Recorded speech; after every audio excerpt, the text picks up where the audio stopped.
Ladies and gentlemen, it's that time. We are live, of course, right here on Cruising with the Case Handler, a show on personal injury and immigration. Today, it will be strictly immigration, so everyone out there can get their questions answered. I am David Squeezanke of the Link Up Media Group of Companies, and of course, I've got two prominent, excellent attorneys with me today. We've got respectively Alan E. Kaye, one of the attorneys at the firm Pollack, Isaac, and DeSico. And we have the man who runs the firm himself, Conrad Pollack, a managing partner. And of course, we have a lot to share with you today. So let's just get the ball growing. Once again, the ball growing and flowing. Once again, ladies and gentlemen, do remember the number is 844-774-3529, 844-774-3529. That is the number for the law firm. As I warm up Facebook, I want everybody to start sharing, start liking, start following. Please share. We will get to all of your immigration questions.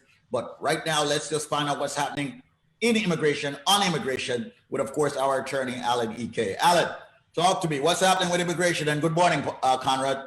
Morning. We've got a lot of stuff to talk about. So I want to give you some new developments. The New York District Office of the USCIS is still rescheduling naturalization interviews. These are people who had an interview and it was postponed and now rescheduling, but they will not reply to emails. You can try to call the contact number, but they're not going to be very helpful either. So as long as you know that they will be rescheduling your naturalization interviews that were postponed. Hey, Alan, if I could just interrupt, I've been Right noticing. ahead. Alan, am I on? Yeah, oh, Okay. Yeah. Yes, Alan, we're here. I've been noticing just in the mail that's been coming in of late, we've been getting a lot of naturalization appointments all of a sudden. I mean, they've been coming in fast and furious lately.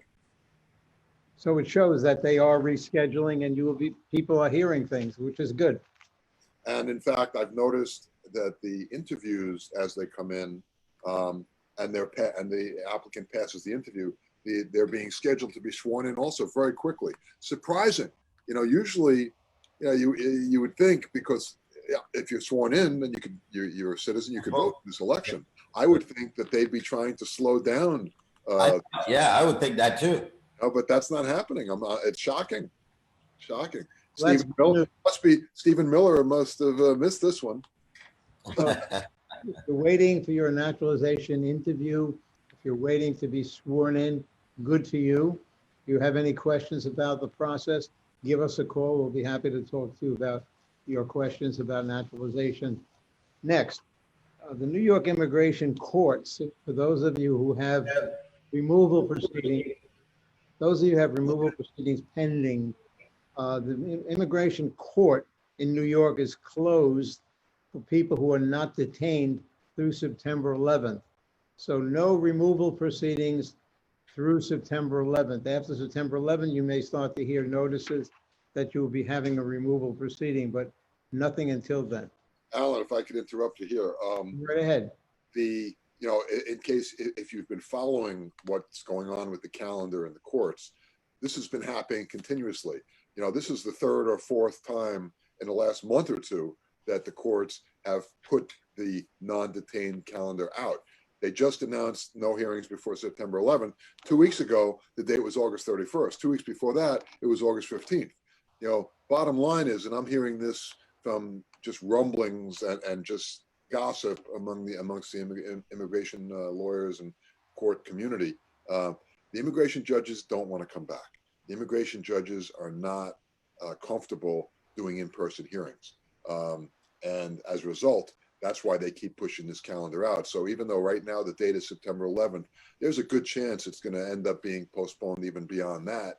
And what this means is those of you that are scheduled for hearings this year or next year, as the calendar gets pushed further and further out, your hearings are going to get pushed further and further out. We've had hearings just in our firm that were scheduled for we have clients that have been scheduled for hearings this year or early next year, that all of a sudden we're getting notices that the hearings have been canceled and rescheduled for 2023. They're already out in 2023. We're talking two and a half, 3 years from now, some of these cases are being pushed out. So those of you with that are in immigration proceedings, don't be surprised if this happens to you. It's happening across the board, and unfortunately, it looks like it's going to continue to happen. I don't. Again, I'm hearing the judges don't want to come back until there's a vaccine. So this is what I'm hearing. Very interesting. Once again, let me just give out the number here, Alan and Conrad. Ladies and gentlemen, if you're just joining us, this is your immigration link for today within Cruising with the Case Handler. And we are here to answer immigration questions. We're here to give you immigration update as to what's happening. And I want for everybody to understand that this is brought to you by Pollack, Isaac, and DeSico, a firm that's located in New York City, also in Peekskill, and of course, Brooklyn. We'll give the addresses later on. But do remember, if you call the firm before 10 a.m., you will get that 100% free phone consultation off the air privately and confidentially. So give the firm a call now, get your immigration consultation for free. The number is 844-774-3529.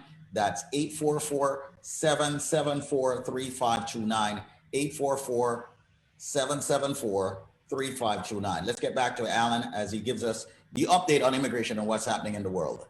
Okay, let's talk about card production. People who are waiting for their EAD, their employment authorization documents. There's been a lawsuit in Ohio by a guy named Rob Cohen who was successful, and there's been a settlement, and the USCIS has agreed to get the cards going. These are just the working cards. Green cards are a different story.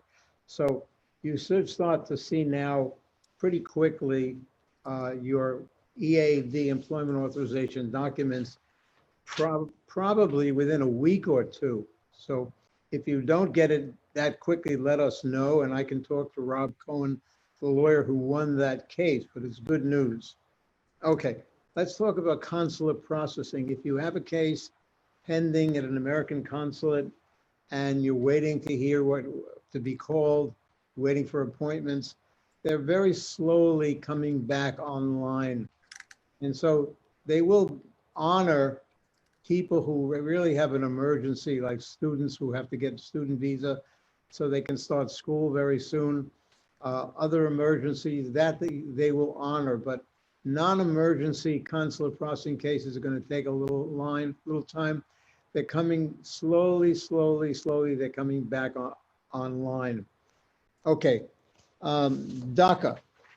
The Trump administration is really not happy with DACA. The Supreme Court came out with a favorable decision about DACA, but the White House announced that's going to begin to wind down legal protections for DACA people while it conducts a review of the program.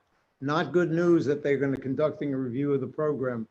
In the meantime, the Trump administration has said they will reject all initial new DACA applications, people who haven't filed before, and they're going to limit those who have DACA to 1-year extensions rather than the previous 2 years. So not good news that looks like they're winding down DACA.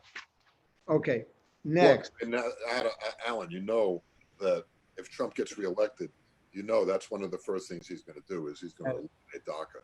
So those of you out there that are on the fence or voting, you need to get out there. You need to vote. And you need to vote for Joe Biden. Joe Biden is not only going to keep DACA going, he's hopefully going to legislate it to make it permanent. So these kids, these 600,000 kids that have applied for DACA and that have received the benefits of DACA, don't have to be living in fear and, wondering whether they're going to be in this country next year. Because if Trump gets reelected, it's gone. You can count on it. Yeah, and I was going to mention that 90 million people who are eligible to vote in elections have not been voting. And so, as Conrad said, you and your family and friends who are U.S. citizens must vote. Get 10 of your friends on a list, call them, and remind them that they have to get out and vote. Make a plan to come out and vote. We will help you if you have any problems trying to get out to vote, to register. But if you're a U.S. citizen, as Conrad said, this is going to be really important if you want to see immigration move forward positively.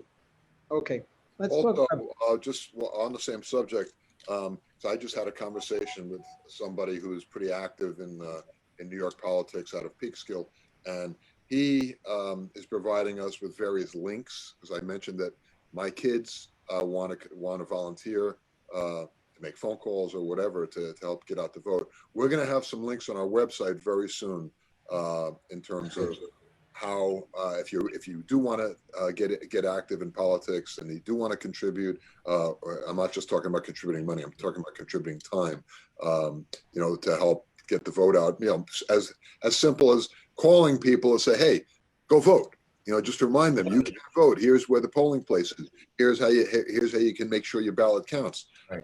So we're moveon.org, for instance, is one of them that I know off the top of my head.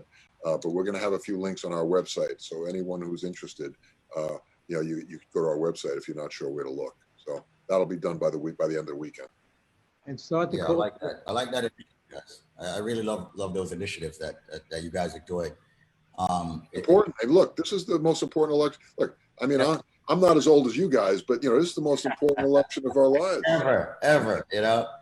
Ever. So, people, we really need to go out and vote. And as Conrad and Alan said, it just woke me up as far as, some of you have never voted, and you can vote. So this is one of those times we all must make that concerted effort to ensure that we go out and we vote Biden. All right, I'm saying it. All right, vote Biden. All right, we're in a dilemma right now with this current administration. It needs to change. Yes, Alan, I'm gonna let you continue before we get to the questions. Now, many of you know that the Trump administration has put out this new public charge regulation, which is very nasty. And fortunately, federal court has put a hold on public charge for Vermont, Connecticut, and New York. So if you're living in Vermont, Connecticut, or New York, and you have an interview coming up with immigration, or you're about to file your papers for adjustment of status, you don't have to worry about the public charge right now, while the federal court has an injunction going to keep them from enforcing the public charge. So it's something to keep in mind. But in the meantime, I mean, the Trump administration may appeal, but right now there's an injunction for New York, New Jersey, Vermont, Connecticut, and New York. Okay, but again, Alan, going back to the election, yes. Joe Biden has already stated that if he gets in, one of the first things he's going to do is to eliminate that public charge rule. So Biden gets in, public charge rule is not only gone in New York, Vermont, and Connecticut, it's gone, period. And we'll hopefully never see it again, because that is a really odious regulation that the Trump administration created. And they created it solely to discourage and prevent immigrants from being able to live and remain in this country. That is the sole purpose of that law, of that regulation. So again, Biden gets in, he's already stated it's gone. And Biden is not to get in unless you get out and vote. So if you're a naturalized citizen, or you have friends who are naturalized or U.S. citizens, get out. You don't have to be naturalized. You're born in the United States. Call them up and remind them. Get out and vote. Okay, let's talk about Let's just remind them of the phone number. Okay, Alan, I want to get some questions in before we get off the radio. Also, it's now 13 minutes before the hour, and then we'll come back on the flip side with more of your updates, which we really appreciate. But as you stated, we almost go out and vote. Ladies and gentlemen, make sure that you dial this number if you want more information as far as even voting. I love what the firm is doing. Also, of course, to get your free U.S. immigration questions answered. All right, free consultation rather, to get your questions answered. The number to call is 844-774-3529. That's 844-774-3529. I want to get a couple of questions. I've seen that people are asking them already, Alan and Conrad. This one here says, my husband's petition was filed 5 years ago. Yesterday's approval letter arrived. We got married in 2018. I have read that once the applicant got married before his arrival in the USA, the petition will be void. Is this true? Not true. If you got married before you arrived in the United States, it's not helpful, because when you came to the United States, they asked you, what are you coming to do? And you probably said, I'm coming to visit, because if you said, I'm coming to get a green card, they're going to give you a hard time at the airport. So you got married before you got to the United States. You told the guy at the airport, I'm coming to visit, and now you file for adjustment of status, a change to permanent resident. So at the interview that you're going to have at USCIS, they're going to ask the question, wait, what happened? You were married before you got here. You came to the United States. You must have told them you're coming to visit. And now all of a sudden you filed for permanent residence. What happened? Did you lie at the airport? Give us an explanation about what happened. Now, there could be a logical explanation, but it would be a good idea for you to have a lawyer to prepare you and go with you to the interview to face that, and we can help you with that. I'm curious why a case like that has taken 5 years. Is that what she said? Yeah. Years they've been waiting? Yes, 5 years. And clearly they haven't had a lawyer, or clearly they haven't had a lawyer helping them. Because Right. a case should not take 5 years, not anywhere near 5 years. There's got to be some reason why it took 5 years. What's that? There's got to be some reason why it took that long. Yeah, in addition, as we've stated on the show previously, immigration law, consulates, immigration, everybody presumes, the consulates presume that every person trying to come to the United States is an intending immigrant, that they have an intent to come to the United States to live and remain here on a permanent basis. That's what the law presumes. So when you go to apply for a tourist visa or a student visa, whatever kind of visa at the U.S. consulate in your country, when you walk in the door, they are thinking, okay, this person's intending to go to the United States and stay there. So my job is to make sure they don't do that as far as the consulate is concerned. Now, it is therefore the applicant, it's up to the applicant to demonstrate to the contrary. It's up to the applicant to prove to the consular officer or at the airport to say, hey, I'm only coming to visit. I want a tourist visa because I'm going to the United States for a couple of months to visit my family. I'm going to see graduation. It's my great-grandmother's birthday. She's 110 years old, and I want to be there before she's gone. Or, I hear great things about the cyclone in Coney Island, and I've always wanted to ride. I love roller coasters. So please give me a visa. I'm only going to Coney Island for the weekend. All right? That's generally the idea when you're applying for a visa. It is up to the applicant to prove they're coming here temporarily. That means reasons to come here, family that may be here to support you so you're not going to have to work, contacts back in your country, you have family, you have property, you have a permanent job, you have a lot of money in the bank, you've got a growing business back in your country. These are the types of things that they want to see when you go to the consulate. These are the things you need to prove. So we have a two-check system. The first check, you've got to satisfy the American consul that you qualify for whatever visa you're asking for. But then when you get to the airport, you also have to satisfy Customs and Border Protection that you qualify also. So, I mean, maybe the consul gives you the visa, but when you get to the airport, they see you're already married and you said you're coming to visit. Could be, so remember, just because you get it up to the consul doesn't mean it's not going to be any problem at the airport. That's right. Also, another factor that comes into play, how many times you've been here. You might have a 10-year visa, a 5-year visa, and you come here, you're here 3 times a year for 3-4 months at a time. And you're actually, over the last 5 years, you've spent more time in the United States than you have outside the United States. When you arrive at the airport, the consulate's not going to see this. You already have your visa, it's 5 years, 10 years, whatever. So the consulate's not going to see that. When you get off the plane, though, and you go through CBP at the airport, a diligent inspector is going to look through your passport and say, hey, you've had this visa for 5 years, and I see you're spending more than half of the time here than outside the United States. What are you doing here? You working? Are you planning on staying here permanently? Are you coming here for illegal purposes? You dealing drugs? What's going on? Let me have your phone. Let me have your iPad. Give me a bag. Go sit in that other room over there for 24 hours while we go through your stuff and see what you've been saying on Facebook and see if you have any Social Security cards in your wallet, or see if you have any letters saying that or pay stubs showing that you've been working. This is called secondary inspection, and they do it, okay? They do it, and they love doing it, especially these days. So what happens at the airport, the first person you see is called primary inspection. They only have a minute to talk to you. Either they say, okay, great, welcome to the United States. If anything sets them off, now you're going to secondary inspection, as Conrad said, where they can spend hours and hours and hours and go through your computer and go through your wallet and call people who you say you're coming to visit. So it's a 2-step process at the airport also. Primary inspection, no problem. Secondary inspection could be a problem for you. Just as an example. Go ahead, Dave. Let me give out the number and then we'll jump right back in there. Once again, ladies and gentlemen, the number right now to call is 844-774-3529. That's 844-774-3529. Very, very important. Every single person out there, when you think immigration, when you think about filing, do me a favor. Do yourself a favor. Call the firm first, all right? Because guess what? Your immigration consultation is free. Call them. It's only free if you call now and set that appointment. The number to call, ladies and gentlemen, is 844-774-3529. That's 844-774-3529. That's 844-774-3529. Make the call to, of course, ppid, Pollack, Isaac, and DeSico. Yeah, prior results do not guarantee similar outcome, but call them.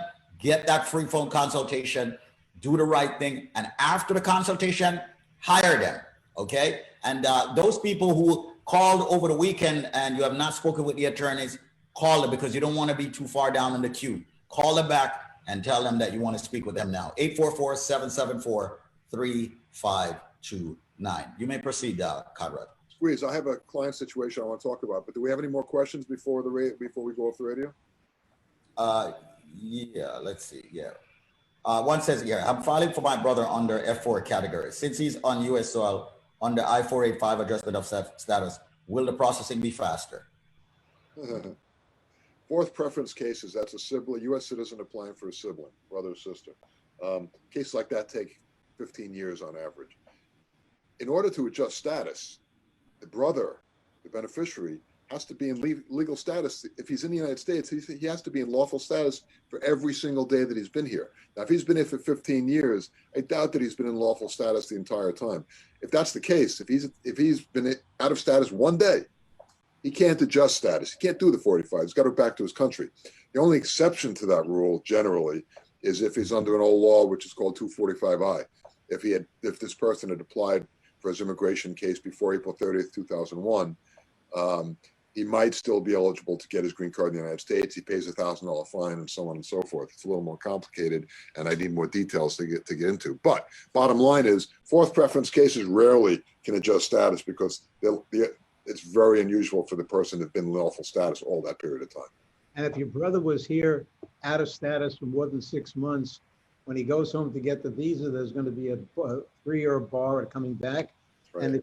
And if he's been out of status more than a year, the 10-year bar for coming back, and then he'll need what's called a waiver, if it's possible for him to get one, before he can come back to the United States. Well, he's not going to get a waiver unless he has a spouse or parent who is a permanent resident or a U.S. citizen.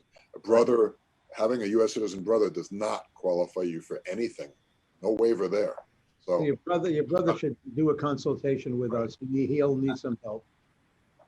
Absolutely. All right. Once again, folks, the number is 844-774-3529. That's 844-774-3529. Make the call, make the connection, make the link, make it a free phone consultation. After that, you hire the attorneys. Do not file your case yourself. You can proceed, Alan. Okay. I want to talk about fee increases. The USCIS has proposed to increase a lot of their fees effective October 2nd, 2020. One of the most significant fee increases is increasing the naturalization fee from $640 to $1,170, an 83% increase. The good news is that there's a federal court case against the USCIS to stop them from putting all of these fee increases into effect. So the fee increases are supposed to go into effect October 2nd, but the federal court case should be heard by a judge September 25th or so. So hopefully the judge will decide to put out to hold off these fee increases so that you won't have to worry about paying all these new fees effective October 2nd. So we will keep telling you about this court case, which will prevent USCIS from any of these fee increases because it's supposed to be effective October 2.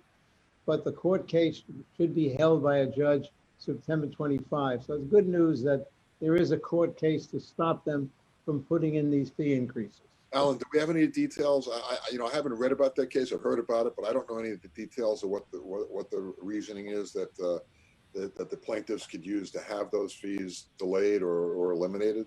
One of the reasons could be that the fact that the head of USCIS is an acting and Cuccinelli is acting, and that may be one of the reasons that they weren't really enabled to do that legally because they weren't officially the head of their agency. That could be the reason. I'll get more information. Let's do that so we can maybe next week we can talk a little bit more detail about that, because I'll have more information about it. I just noticed about the lawsuit the other day, but I haven't had a chance to read about it yet. Funny though, you mentioned that might be certainly one of the arguments. The Trump administration, one of Trump's favorite ways of circumventing government norms is by appointing all of these acting people in various departments in the government. The executive branch, when they nominate somebody to be the head of the DHS or CIS or whatever different government agency, they're supposed to be appointed generally with the advice and consent of the Senate. Now, what Trump has ingeniously come up with is a way to circumvent that, because he doesn't want to have to go through Congress. He just wants to put his people there and not have to deal with anyone criticizing or pointing out why they shouldn't be appointed. So he appoints all of these quote unquote acting people. What he did with the clock. Sorry about that. What he did with DHS and CIS, well, in particular with CIS, is the same thing. There has not been a director of CIS, I forget for how long it's been now. Is it a year, Alan? More. Since Kirsten, what's her name? Kirsten Gillibrand, no. Not Gillibrand. I forget her name. But anyway, there was a director, and she, to her credit, this all happened when Trump was putting kids in cages at the border. She wouldn't go along with a lot of the things that the Trump administration was trying to do. For instance, they were proposing spikes on the top of the fences that were really sharp, so that if people climbed over, they would get hurt. Another thing that they were proposing, it just came out the other day, that is apparently this technology that it's kind of like microwave technology, that if you get close to the source, it emits really intense heat. So that if you come near the fence, it's kind of like walking into a microwave oven, and it would like sear your skin. All right, I swear to God, I'm not making this up. This is something that Trump proposed 2 years ago when the caravans that he was complaining about, that were on the march to our neighborhoods. They floated the proposal. I swear to you, they floated the proposal to install these microwave type systems near the fences, so as people would get near them, it would get really hot, so they wouldn't come near the fence. I kid you not. Right? That's what this is our president. This is our empathetic, wonderful family man president.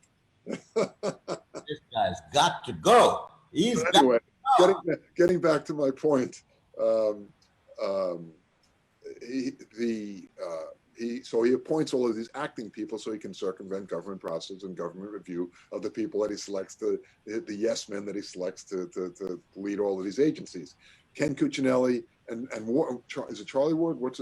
Chris Ward, the current acting CIS director. Ward. Yep. They just announced a couple of days ago that Trump is going to he's nominating him for actual director of the CIS.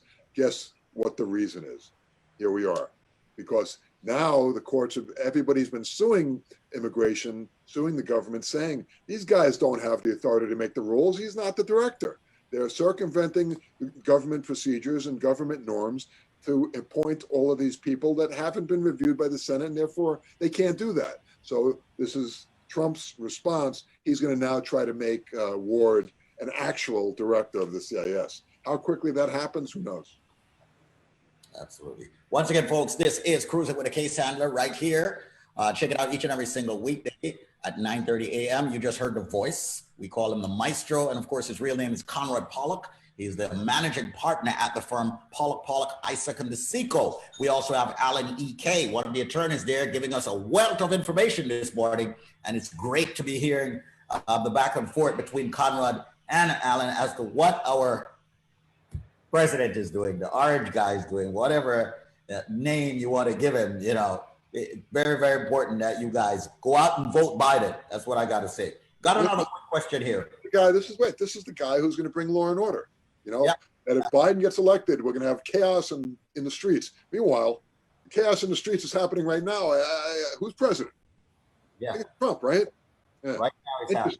Interesting argument they're making. The government, if Biden's elected, the country is going to be overrun by these lunatics and looters and chaos. Meanwhile, all this stuff is happening under Trump. What is he going to do differently if he gets reelected? Yep.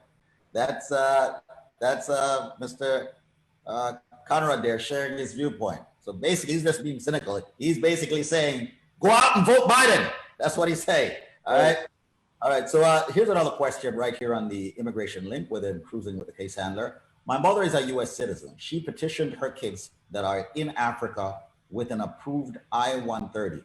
I would like to know if something bad would happen to the I-130 if my mother gets Section 8 housing voucher in the U.S.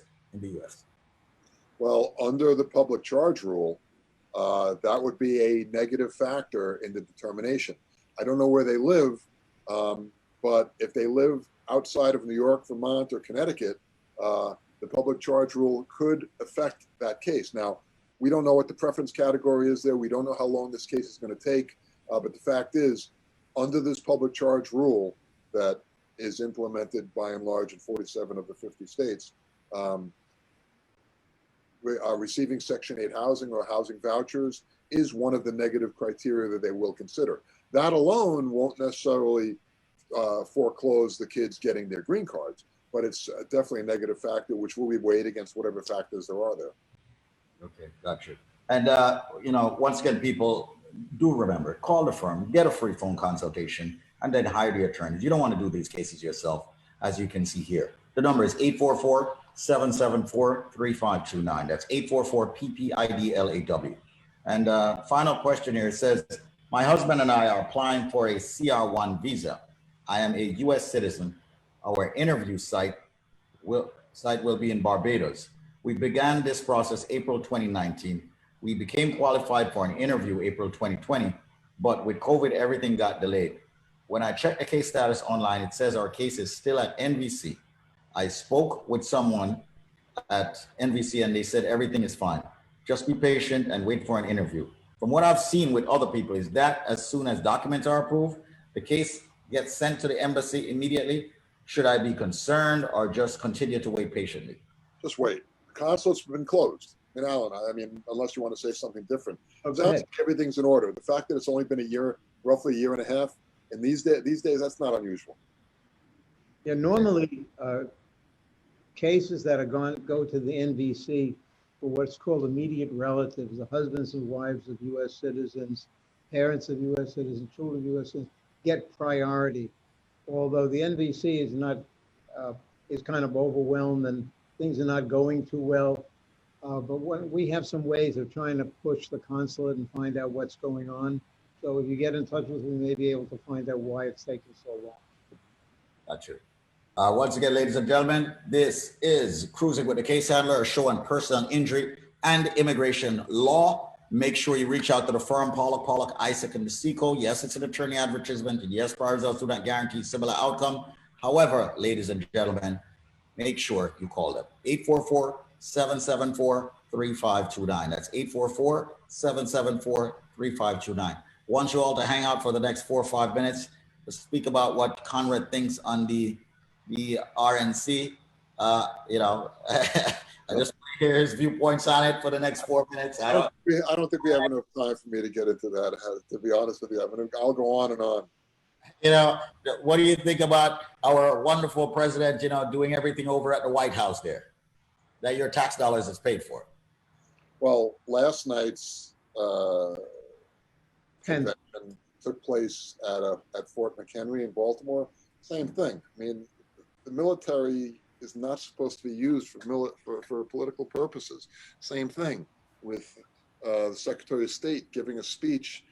You know, he's in Jerusalem on government time, government dollars, and here he is giving a speech, you know, from Jerusalem. You know, and tonight Trump is going to accept the nomination on the White House lawn. You know, this stuff is just unprecedented.